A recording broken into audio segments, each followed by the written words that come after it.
Randy Nichols was a three-sport athlete in small-town Mississippi, but he found the most success in golf. Entered the Mississippi State Junior Golf Tournament when I was a senior in high school, and I happened to win the tournament. So it propelled me on to being able to get a golf scholarship to Mississippi State. During his time in college, he earned the Outstanding Senior Golfer Award in 1969 and also made history in the classroom. I started into college in 1965, and that's when the program started. So I was actually the first graduate of the Mississippi State Turfgrass program. Obviously didn't pursue the PGA Tour, but probably was pretty close in that respect. I think that helped him a lot in his career, being an accomplished player. He could understand the golf course through the eyes of a scratch player. I think it gave him credibility with his members and others throughout the Georgia golf environment. So as a golfer, he was very accomplished. After graduating, Nichols got the opportunity to move to Atlanta and help build Brookfield West Country Club. It was a lot of work. I mean, we worked every day that the sun was shining, and worked 7 days a week from 5:30 in the morning till 8 o'clock at night. So, I mean, building a golf course, you have to work when you can. 18 months after we started Brookfield, we also built the golf course that is now a Roswell Country Club. There for about 3 years, I was quite busy. In 1975, Nichols went to work for Cherokee Town and Country Club.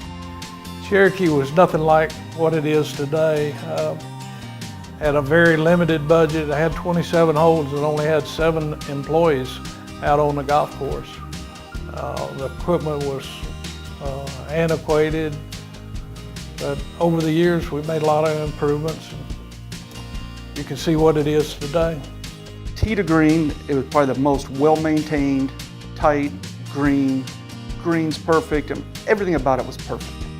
And doing this for a living, that don't happen by accident. That's hard to do, and it was always that way.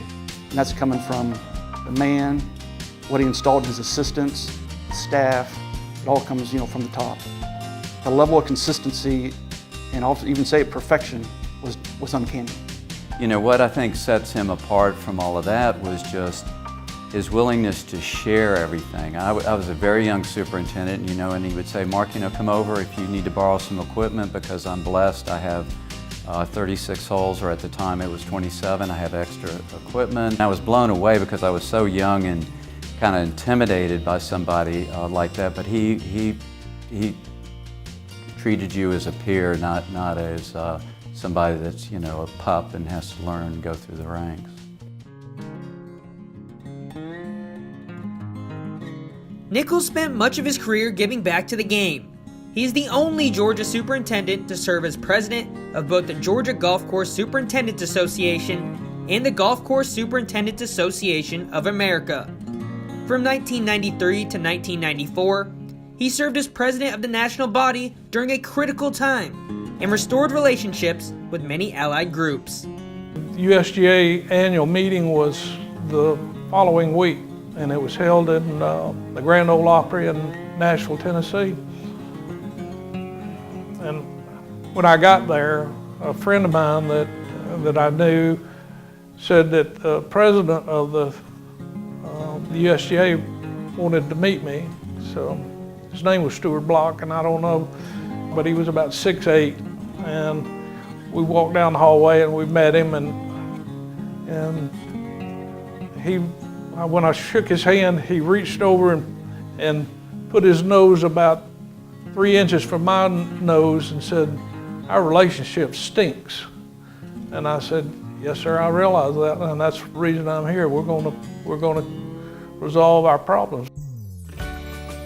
Well, the thing about Randy that I think very, very few people know is that he was the president of the Golf Course Superintendents Association of America, which by itself is quite a big honor, at a critical time in its history. And the year was 1993, and Randy became president that year, and the GCSAA was pretty much in, for lack of a better term, a crisis mode then.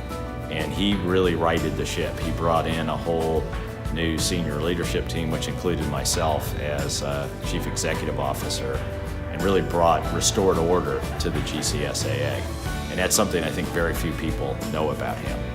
I'd say the national show and seeing the recognition he got from so many people from all over the world, not just the country, was amazing. The amount of people, hey Randy, Randy, Randy, hey Randy, Randy, Randy, you know, walking through the show, you know, everybody knew him. Well revered by his peers and well respected by his friends, and a career worthy of the Georgia Golf Hall of Fame. I never considered myself any more than any of the rest of the golf course superintendents. I mean, I've enjoyed everything about my career, and I don't know a whole lot that I would change.